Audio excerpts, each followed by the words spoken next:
ఓం గం గణపతే నమః. ఓం శ్రీ మాత్రే నమః. Hi viewers, welcome to all.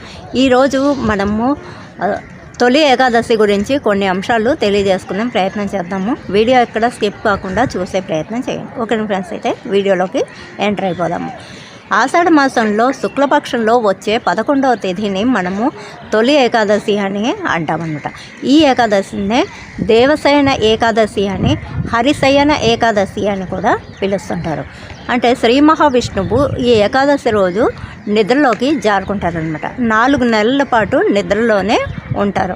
నిద్రలో ఉండడము భగవంతుడు ఏంటి నిద్రించడము అని అనుకుంటాం కదా. అంటే ప్రతి ఒక్కరిని దేవుడు గమనిస్తూ ఉంటారు. ఆ భగవంతుడు శ్రీహరి గమనిస్తూ ఉంటారు అని చెప్పని ఒక నమ్మకం అన్నమాట. అందువల్ల ఇప్పటి నుండి పూజలు వ్రతాలు మనకి ఎక్కువ చేస్తూ ఉంటారు.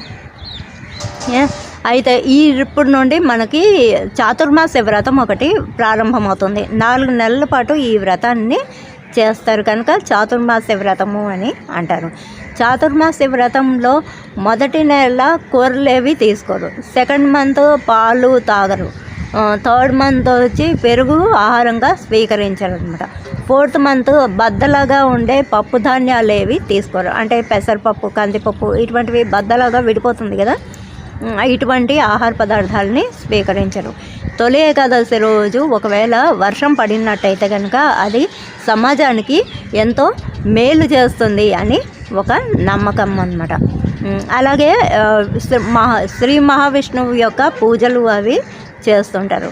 విష్ణు భక్తులందరూ ఉపవాస దీక్షలు చేస్తారనమాట. ఇటువంటి సమయంలో పేదవారికి ఆహారాన్ని అందించడము, అలాగే వాళ్ళకి కావలసిన నీటి సదుపాయాన్ని ఇవ్వడము, వస్త్రదానం చేయటము, ఇటువంటివన్నీ పుణ్యకార్యాలు చేసినట్టయితే కనుక పాప విముక్తి కలుగుతుంది అని నమ్ముతారు. ఓకే ఫ్రెండ్స్, అయితే మరొక వీడియోలో మరొక అంశంతో కలుసుకుందాము. అందాక అందరికీ ఆల్ ది బెస్ట్.